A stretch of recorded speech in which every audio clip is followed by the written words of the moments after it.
You want to know the cruelest joke life ever played on me? Falling in love with a man who made a living inventing other people's truths. And maybe the bigger joke was this: I let him do it to me. The first time I met Ethan Hale, he was sitting at the corner of a dimly lit coffee shop in Brooklyn, New York. His fingers were smudged with ink. His gaze locked on a battered leather notebook as if it held the answers to every secret in the universe. He had that kind of presence you couldn't ignore, the kind that made you feel like he already knew your story before you even opened your mouth. I remember thinking, he looks like trouble. The beautiful, intoxicating kind. The kind you let wreck you because the wreckage feels like living. And I was right. Back then, I was just a bartender working the night shifts at a hole-in-the-wall dive in the Lower East Side, juggling bills and drowning in half-forgotten dreams. He, on the other hand, was a rising name in the underground literary scene. People whispered about him in smoky bars and overpriced bookstores. The young writer who didn't just tell stories but exposed people with them. Not journalists. Not fiction, something in between. He'd listen to strangers talk about their lives, their heartbreaks, their mistakes, then twist those pieces into short stories that felt too raw, too personal, too real. And somewhere along the line, I became his favorite subject. I didn't know it at first. God, I wish I had. Maybe I could have protected myself. But falling for Ethan was like stepping off a ledge in the dark. You didn't realize there was no ground beneath you until you were already plummeting. It started the way so many dangerous things do, with a smile. "You've been watching me," Ethan said the second night I noticed him at the bar. Notebook cracked open. A whiskey glass untouched beside him.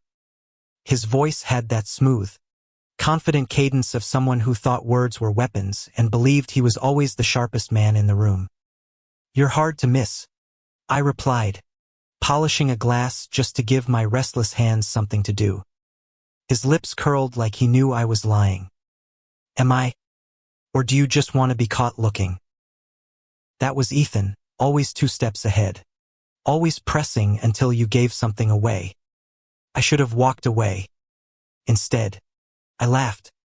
And once you laughed with Ethan Hale, you were already half his. For weeks, he came back to that bar. Not every night, never predictable enough for me to brace myself, but often enough that I felt the air shift whenever the door creaked open. He'd sit, scribble, drink barely half a glass, and then leave. But in between, he'd talk. Not about himself, never much about himself, but about me. "You've got this look," he said one night, eyes narrowing as though he was sketching me in his mind. "Like you're waiting for life to apologize to you." "That's dramatic," I muttered. "Everything worth saying is," he shot back, grinning. And maybe that's when I started letting him in. The first time Ethan kissed me, it wasn't under moonlight or fireworks. It was behind the bar, after hours, when the world smelled like stale beer and cleaning spray. He leaned across the counter as though he was asking me to tell him a secret, and instead, he kissed me like I already had. It was desperate, hungry, almost angry. Like he wanted to consume me, not cherish me. And maybe that should have scared me. But all I felt was this wild, dizzying rush of being seen. Not as the guy pouring drinks. Not as the kid who'd failed out of art school. Not as another name on an overdue bill. But as something worth writing about. The problem? I didn't know how literal that was. It wasn't until months later, after nights tangled in his sheets and mornings where he'd stare at me like he was memorizing my skin, that I stumbled upon the story. His new piece had just been published online, and everyone in our circle was buzzing about it. The bartender who couldn't stop waiting. They called it anonymous, of course. But I didn't need a name to know who it was. The late shifts, the broken dreams, the desperate longing for something bigger, it was me. Every detail, every flaw, laid bare for strangers to dissect. Except the ending. The ending wasn't mine. Because in his story, the bartender leaves the writer. He chooses freedom. He chooses himself. And I couldn't help but wonder, was that Ethan's way of telling me what he wanted? Was he rewriting our love before it had even finished being lived? I confronted him that night. "You wrote about me," I said, slamming the printout onto his desk. He barely flinched, just leaned back in his chair, cigarette dangling from his lips. "I write about everyone. But this is my life. It's a story," he corrected, tapping the ash into a tray already overflowing. "A version of life. Not yours. Not mine. Just life." "You didn't even ask. If I had, would you have said yes?" And the truth was I didn't know. That was Ethan. Always blurring the line between fiction and reality until you didn't know which side of him you were on. The man or the myth. The lover or the writer. The one who kissed me like I was salvation. Or the one who sold pieces of me to strangers like I was currency. And yet, couldn't walk away. Because beneath the cigarettes and the arrogance and the damn notebook he carried everywhere, there was something raw in Ethan. Something broken. And God help me, I wanted to be the one to fix it. But love, as I'd learn, doesn't fix. It reveals. And what it revealed between us would break me before it ever made me whole. Ethan always said he hated happy endings. Because they're lies. He told me once. Cigarette smoke curling between us on the fire escape of his Brooklyn apartment. The city below hummed with restless energy sirens. Laughter. The occasional crash of a bottle breaking on pavement. No one actually gets happy forever. That's just something people tell themselves so they don't jump off rooftops. "And what about you?" I asked, pulling my jacket tighter against the cold. "Do you ever want that lie?" He smirked. Not at me but at the horizon. As though the skyline had asked the question instead. Wanting is different than believing. That was Ethan in a sentence. A man who couldn't stop wanting. But refused to believe. And a stupid, desperate, love-drunk methought if I just wanted hard enough for the both of us. Maybe I could tip the scales. It was fall when we started unraveling. The leaves had turned to gold and copper, scattering across the sidewalks like careless confessions. The nights came sooner, the air sharper, and somewhere in between, Ethan began pulling away. Not abruptly, no slammed doors or sudden silences, but slowly, like a thread slipping loose in a sweater. He still came to bed with me, still kissed me like the world might end at dawn. But he also spent longer hours hunched over his desk, muttering half-sentences to himself, scribbling and crossing out until his pages looked like crime scenes. One night, I woke up to the sound of his pen scratching furiously. The clock read 3:27 a.m. He was at the desk, shirtless, hair sticking up like he'd fought a storm. "Come back to bed," I mumbled, voice thick with sleep. He didn't even glance at me. "Can't. It's almost there." "What is?" He tapped the page. "The ending." "Ending of what?" "Our story," he said. And then, as though realizing the weight of the words, he laughed. "Not ours. The one I'm writing." But the damage was done. Because I couldn't shake the thought, what if the two were the same? I tried to brush it off. I told myself I was paranoid. That being with a writer meant living with blurred lines. That I should be flattered to inspire him. But the fear dug in deeper each time I saw his notebook. He kept it close, like it was a limb. I catch him tucking it under his arm even just to answer the door, or sliding it beneath a pillow when I joined him on the couch. And the more he hid it, the more I wanted to know. One night, temptation won. He'd gone out to meet a publisher, leaving the notebook on his desk. I told myself I'd just glance, just enough to prove I was wrong. But when I opened it, I found pages filled with me. Not just the bartender. Not just the broken dreams. Me. The way I chewed on straws when I was anxious. The way I flinched at sirens. The scar on my left hand from a childhood fall. And then there were the parts that weren't meat least. Not yet. Lines about leaving him. Lines about betrayal. Lines about me falling in love with someone else. It felt less like fiction and more like prophecy. When Ethan came home that night, I was sitting on the couch with the notebook in my lap. He froze in the doorway. His face went blank, no surprise. No anger. Just that eerie calm he wore when something inside him had already decided how the scene would play out. "You went through it," he said flatly. "You're writing about us." I shot back. My voice shook, but I held his gaze. Not just pieces. All of it. Every damn thing. "I told you. I write about everyone. This isn't everyone. It's me." He walked forward. Slow. Deliberate. Like a predator circling prey. "So what? You think you're special?" "Yes." The word ripped out of me, louder than I intended. "I do.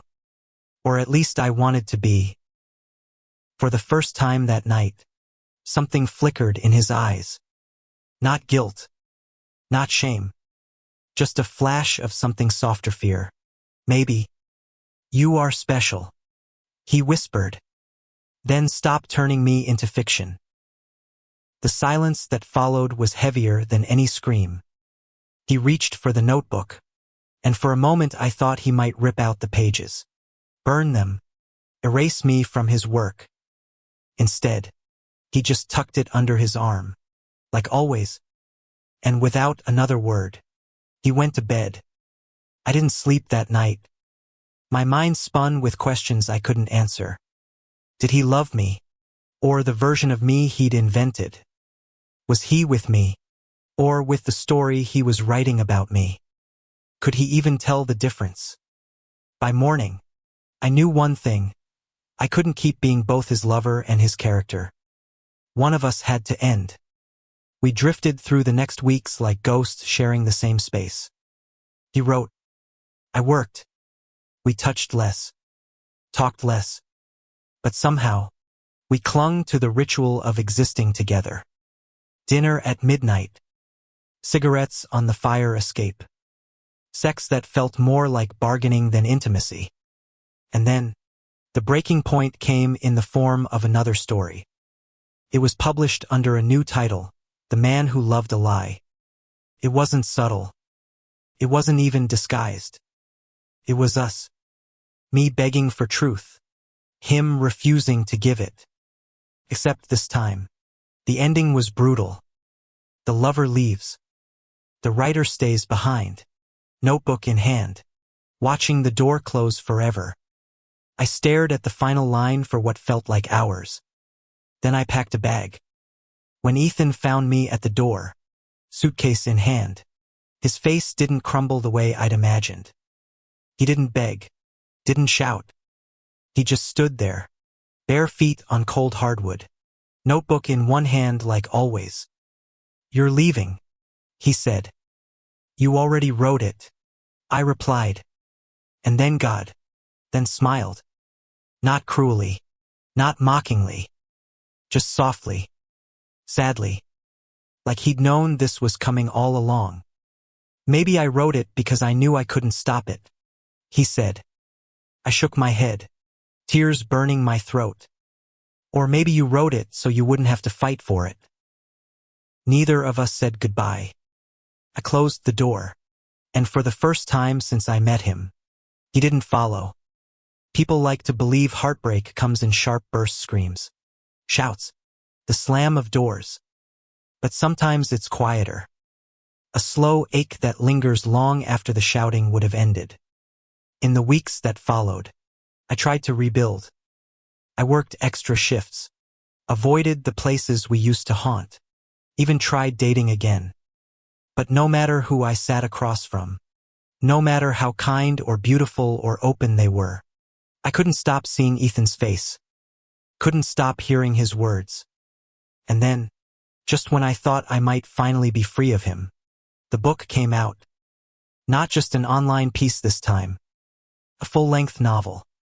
His name on the cover. And inside, page after page, was us. Only this time, the ending was different. I should stop here. But I can feel we're about to cross into the part where Ethan comes back into the picture, where the tension between fiction and reality becomes impossible to ignore. The book was everywhere.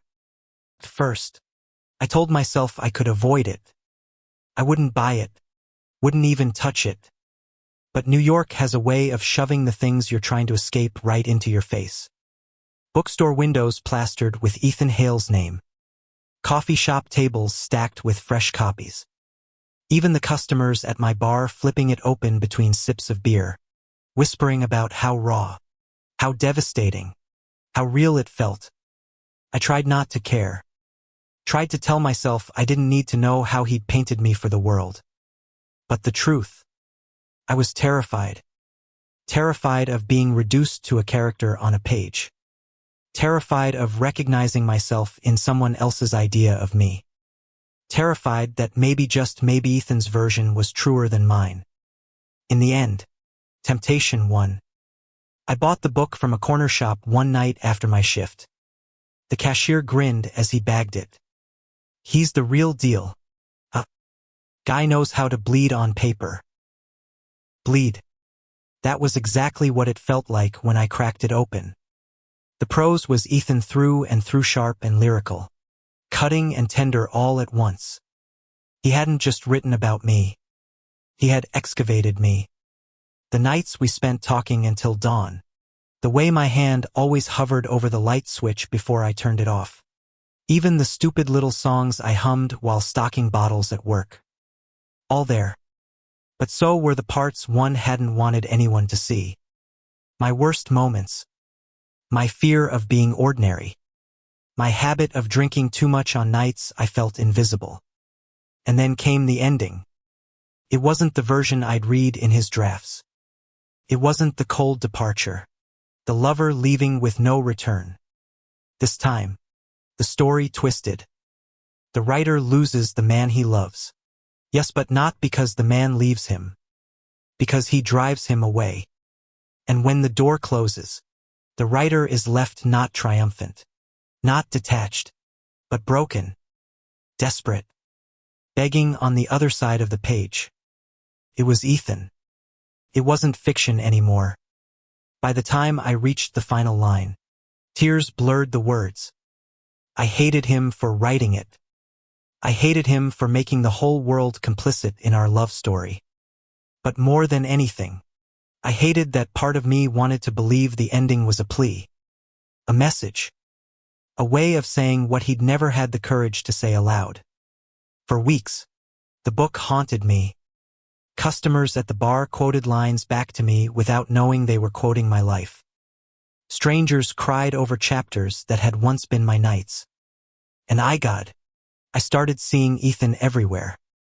In the scratch of pen on paper. In the silhouette of a man smoking outside a cafe. In the echo of a laugh on a subway platform. Until finally, the universe, or maybe Ethan himself, cornered me. I was walking home late one night when I saw him.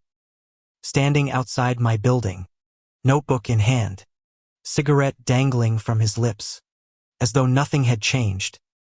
My heart stopped. My legs wanted to run in both directions at once. But my voice got there first. You can't be here. He turned. And for the first time in all the months I'd known him, Ethan looked small. Not the towering figure of confidence who had once owned every room, every page. Just a man, shivering in the autumn chill, eyes heavy with regret. I had to, he said. I should have walked past him. Should have let him stand there with his damn notebook and his ashes falling to the sidewalk. But something in his voice, quiet, raw, almost pleading, pulled me closer. "What do you want?" I asked, harsher than I meant. He dropped the cigarette, crushed it beneath his shoe. "To explain." "Explain." I laughed bitterly. "You already did that, Ethan. In about 360 pages. I didn't write it for them," he said quickly. His hand gripped the notebook so tight his knuckles whitened. "I wrote it for you." The words slammed into me. I hated how much they mattered. "Then you should have said it to me," I snapped. "Not to a goddamn audience." He flinched, but didn't argue. For once, Ethan Hale, the man who always had the perfect comeback, had no words. Just silence. And maybe that silence said more than anything he could have written. We stood there on the sidewalk. Two men caught between past and present. Between love and ruin. I wanted to scream. I wanted to kiss him. I wanted to set fire to his notebook and never look back. Instead, I whispered, "You don't get to rewrite me anymore." His eyes lifted, glassy under the streetlight. "Then let me write us." I shook my head, fighting the pull in my chest. "You don't get to write us, Ethan. Either we exist, or we don't." And with that, I walked inside. But of course, it wasn't the end. If it had been, this wouldn't be a story worth telling. Because the truth is, love doesn't end cleanly. It lingers, like smoke in your lungs. And no matter how many times you cough, some part of it stays. So when Ethan kept showing you at the bar, on my walk home, even just sitting quietly at the far end of a diner where he knew I liked to eat, I didn't stop him. I hated him for it. I hated myself more for letting him. But slowly, the lines we'd drawn began to blur again. One night, I found him waiting outside after my shift. He didn't speak at first, just held out the notebook. "I'm not asking you to read it," he said softly. "I'm asking you to keep it. If you want to burn it, burn it. If you want to throw it in the river, do it. I don't want it anymore." Suspicion prickled at me. Ethan without his notebook was like the city without noise, unthinkable. "Why?" I asked. "Because it's not mine anymore. It's yours." And for the first time, I believed him. That night, I sat in my apartment with the notebook on my lap, staring at its battered leather cover. My hands trembled as I opened it. Inside were pages I'd never seen before. Not stories about me. Not about us. But letters. Dozens of them. All addressed to me. Some were angry. Some were terrified. Some were so tender I had to stop and catch my breath. But they all said the same thing in different ways. "I don't know how to love you without writing you. And I don't know how to write you without losing you." By the time I reached the last letter, tears blurred the ink. It wasn't fiction. It wasn't performance. It was Ethan. The Ethan I'd always suspected was buried beneath the arrogance, the cigarettes, the sharp tongue. The Ethan who, for once, wasn't trying to rewrite me. The next morning, I found myself standing outside his apartment. I hadn't planned it. My feet just carried me there, as though the notebook itself had pulled me back to him. When he opened the door, his face went pale. Hope and fear collided in his eyes. "I read them," I said simply. He swallowed hard. And I don't forgive you," I admitted. His shoulders sank. But then I added, "Not yet. But maybe, I want to try." For the first time, Ethan Hale, the man who believed happy endings were lies, looked like he believed in one. At first, trying again with Ethan felt like standing on cracked ice. Every step forward was tentative. Every word fragile. Every glance a question neither of us could answer. We weren't back together, not really. We were orbiting each other again. Cautious planets in a system that had already collapsed once. But there was gravity pulling us closer. There always had been. He made small changes, the kind only I would notice. He left the notebook on the table instead of clutching it to his chest. He asked questions about my day instead of deflecting with a clever quip. Sometimes he even let silence sit between us without trying to fill it with words. And for Ethan Hale, that was as close to a miracle as I'd ever seen. But outside our fragile bubble, the world had its own plans. The book was everywhere. Critics raved. Book clubs dissected it. Interviews praised Ethan as a visionary chronicler of modern love. Strangers quoted lines back to him on the street. And with every headline, with every glowing review, I felt the weight of recognition pressing harder against my ribs. Because they weren't praising fiction. They were praising us. Our fights. Our flaws. Our private moments. Stripped bare and bound in hardcover. One night, we were walking back from dinner, Ethan insisting on some tiny Italian place in the village because he claimed they made pasta with actual soul, when a young woman stopped us. "Excuse me," she said, eyes wide, clutching a copy of his book to her chest. "Are you Ethan Hale?" He smiled, polite but wary. "Yeah. I wanted to say your book changed my life. The way you captured that love. That heartbreak. I've never read anything so honest." Her gaze flicked to me then, lingering. "And you must be." Ethan tensed. I froze. I managed a polite smile. "Just a friend." The woman beamed, oblivious to the tension, and walked away. But the silence that followed between us was deafening. "Just a friend," Ethan muttered as we turned the corner. "What did you want me to say? That I'm the guy you turned into a tragic character for the world to consume?" He flinched. "That's not fair." "Neither is any of this," I snapped. And just like that, the ice beneath us cracked again.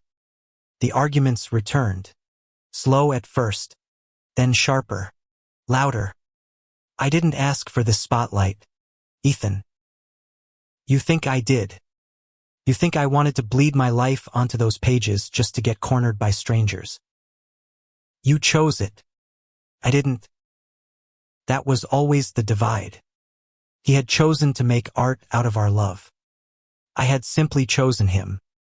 Still, we tried. God, did we try? We spent quiet mornings in bed. Sunlight cutting across his sheets. The city muffled outside. We went to movies, where he held my hand like a promise and not a possession. He even started bringing me drafts of new work pieces that weren't about us. Short stories about cab drivers, lonely widows, baristas with secret dreams. It was his way of proving he could separate love from narrative. But no matter how much he wrote about others, the shadow of our story lingered. People wanted sequels. Critics speculated about the real bartender, as though I were a mystery to be solved. And then came the profile. It was in a major magazine, his face on the cover. Headline screaming, "The writer who turned love into literature." The article was fawning, reverent, the kind of piece that cements a career. But buried halfway through was the line that gutted me. Sources close to Hale confirmed the bartender who inspired his breakout novel remains a presence in his life. No name. No details. Just enough to turn me into gossip.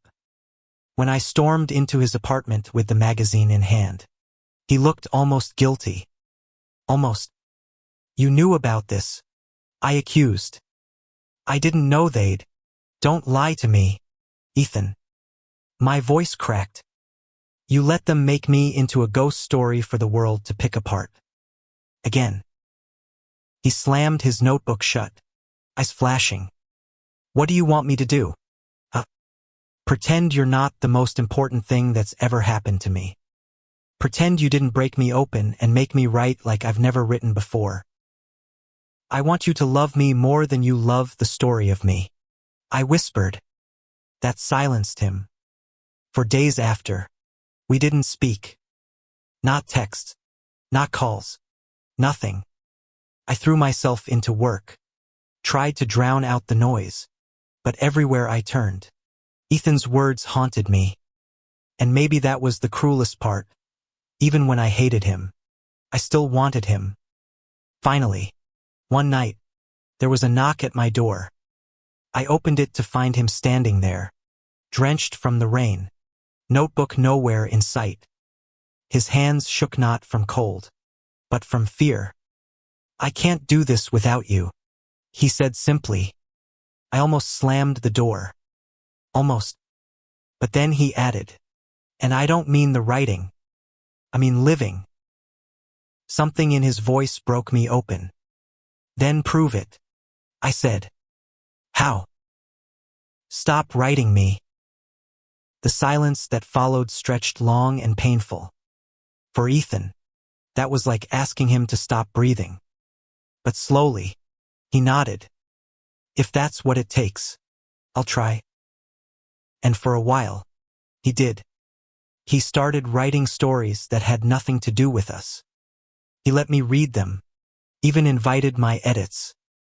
He introduced me to his friends not as the inspiration, but as his boyfriend. He even sat through family dinners with mine, smiling politely as my mother interrogated him about real jobs and health insurance. It wasn't perfect. It wasn't easy. But it was real. And for the first time, I thought maybe we weren't just characters trapped in a story. Maybe we had a chance at being people again. But of course, stories don't end just because you want them to. One night, I came home to find him asleep at his desk, notebook open beneath his arm. I told myself not to look. Told myself I trusted him. But curiosity is a cruel thing. I eased the notebook free, flipped it open, and my heart stopped. Because there, in fresh ink, was me. Again. Not the bartender this time. Not the broken boy. But the lover who dared to believe in happy endings. And in the margins, scrawled messily, were words that cut deeper than any review, any article, any book. Maybe this time, I won't ruin it. I didn't wake him. I just stood there, watching him breathe, wondering if that line was hope or a curse. Because if there's one thing I'd learned about Ethan Hale, it's this: he couldn't stop writing me. And maybe God help a part of me didn't want him to. The line haunted me. Maybe this time, I won't ruin it. It circled my mind like a stubborn melody, replaying every time I looked at Ethan. At first, I tried to take it as hope. Proof he was trying. Proof he wanted to do better. But the longer it echoed, the more it felt like a warning. Because for Ethan Hale, ruin wasn't an accident. It was inevitable. And if he already believed it, if he'd already written it, then what chance did we have? The following weeks were a blur of contradictions. By day, Ethan was softer, more deliberate. He cooked breakfast, even though he burned the eggs. He asked about my shifts, actually listened when I answered. He let me choose the movies, even when I picked something he called emotionally manipulative trash. But by night, when he thought I was asleep, I'd hear the scratch of his pen. Always the pen. Always the pages. One night, I couldn't take it anymore. I sat up, turned on the lamp. Ethan. He froze, caught in the act like a kid with his hand in the cookie jar. You promised. I whispered. His shoulders sagged. I know. Then why? Because it's the only way I know how to hold you, he said, voice breaking. On paper, you don't leave. The words sliced me open. Because wasn't that what this had always been? Ethan trying to trap me in ink, to keep me safe in margins he could control even if it meant losing me in reality. The next morning, I told him I needed space. He didn't argue, didn't beg, just nodded, eyes hollow. I moved back into my tiny studio apartment, the one with the peeling paint and the radiator that hissed like an angry cat. It felt like exile, but it was mine. Mine, without his shadow stretching over every corner. For a while, we didn't speak. I worked extra shifts. I avoided bookstores, coffee shops, anywhere his face might appear on a poster. I tried to convince myself I was free, but freedom felt a lot like loneliness.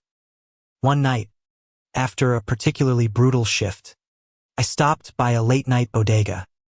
As I waited in line with a six-pack, my eyes landed on the magazine rack. Ethan's face stared back at me. Again. This time, the headline read, "Is Ethan Hale America's next great novelist?" I almost laughed. Because underneath, I knew the truth. He wasn't America's novelist. He was mine. And I didn't know if I could bear the weight of that anymore. A week later, I got a text. "Meet me. Please. Just one conversation." I stared at it for hours. Deleted it. Rewrote my reply. Deleted it again. Finally, exhaustion won.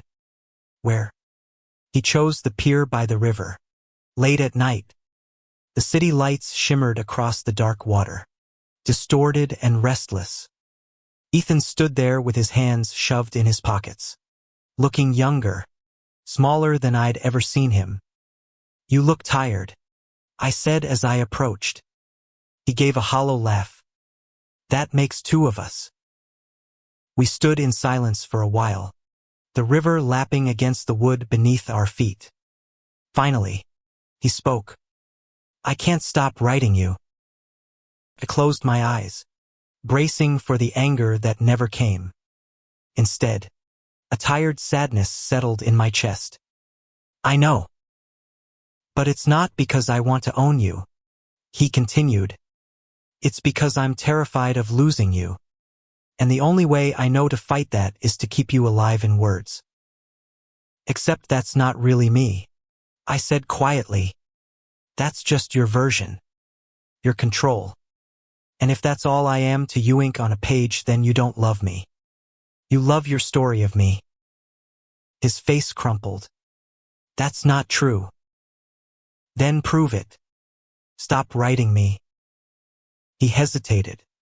And in that hesitation, I found my answer.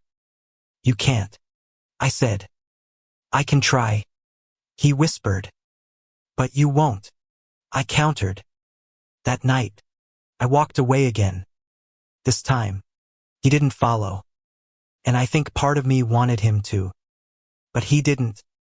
The weeks that followed were agony. I tried to convince myself I'd made the right choice. That loving someone who couldn't separate me from his art was a slow death. But everywhere I went, I saw his shadow. The corner booth where he first teased me. The fire escape where he swore happy endings were lies. The notebook I kept tucked in my drawer. The one filled with letters he'd written me in secret. And worst of all, the book. Because the world hadn't stopped talking about it. It climbed bestseller lists. It won awards. Turned Ethan into a household name. And every time I saw his name in print, I felt the same gut-wrenching mix of pride and grief. He was winning, and I was losing. Then, one night, I made the mistake of going to a reading. I told myself it was curiosity. Closure. A way to see him one last time from a safe distance. He stood at the podium, hair messier than usual, voice steady as he read aloud. Not from the book, though. From something new. Something unpublished.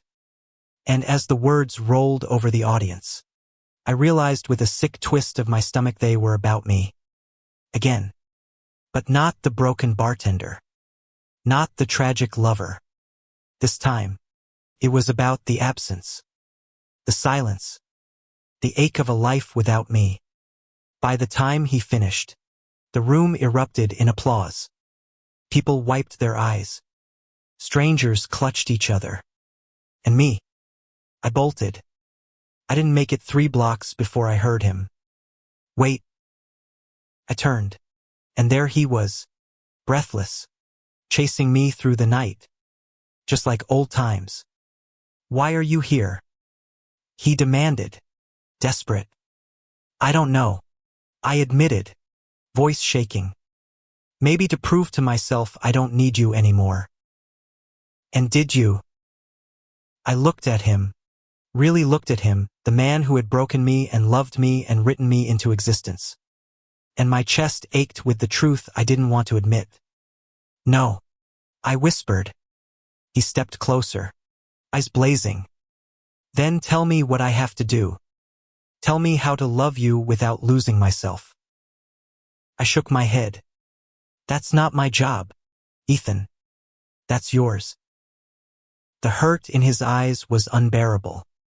But I forced myself to turn, to walk away.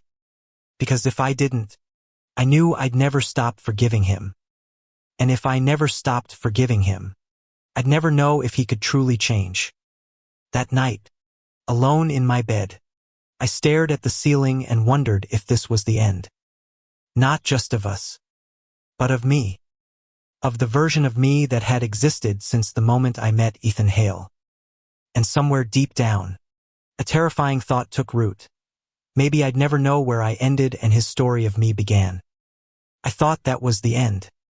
After the reading, after the fight in the street, after I told myself there was nothing left to salvage, I thought we were finished. And for a while, felt true.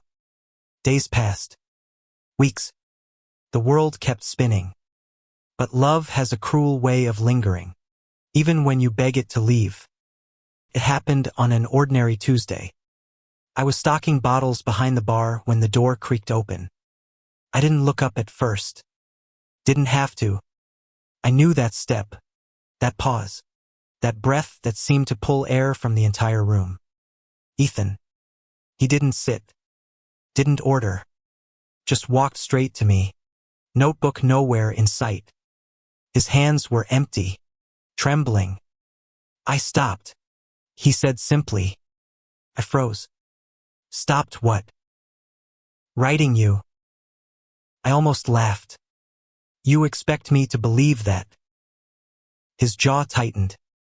I burned the pages. Something inside me twisted. You'd never. I did. His voice cracked. I set fire to every word.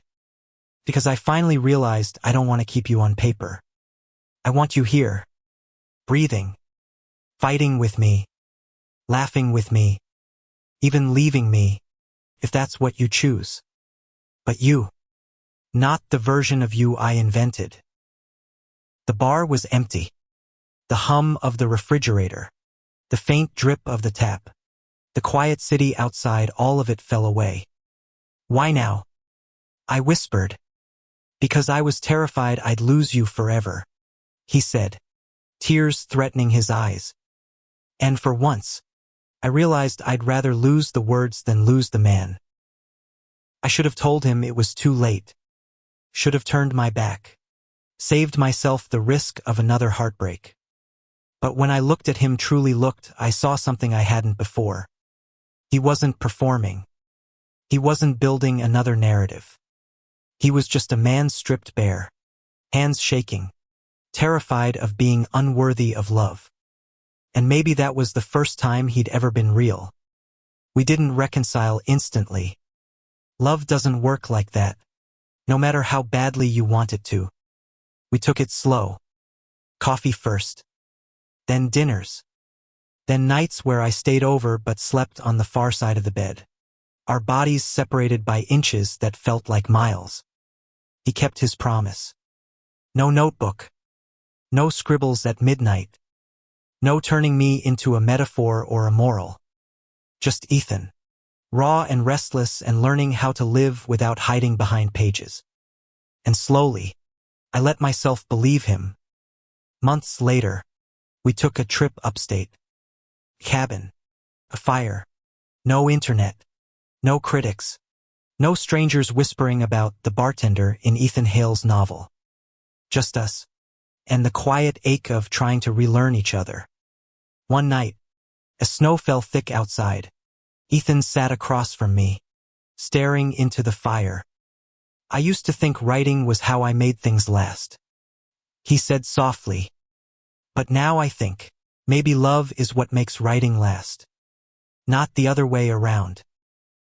I smiled, the kind that hurt and healed at once. You finally believe in happy endings.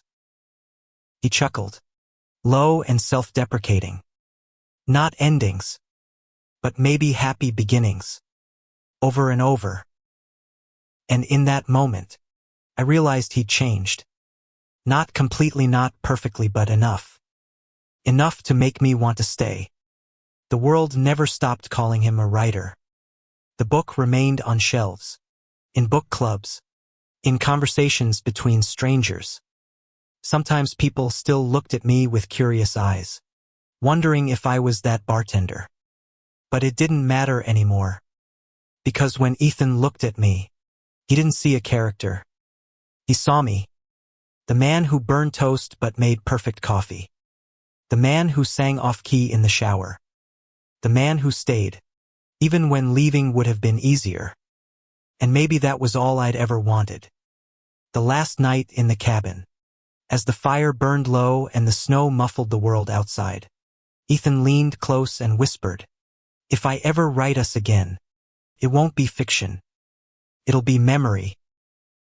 Kissed him then, slow and certain, the kind of kiss that felt less like a beginning or an ending and more like a continuation. Because love, I finally learned, isn't a story you finish. It's one you keep choosing, page after page, day after day. And for the first time, I wasn't afraid of being rewritten. Because this time, we'd write it together. Thank you for listening. If you find it interesting, please like and subscribe to follow the next stories.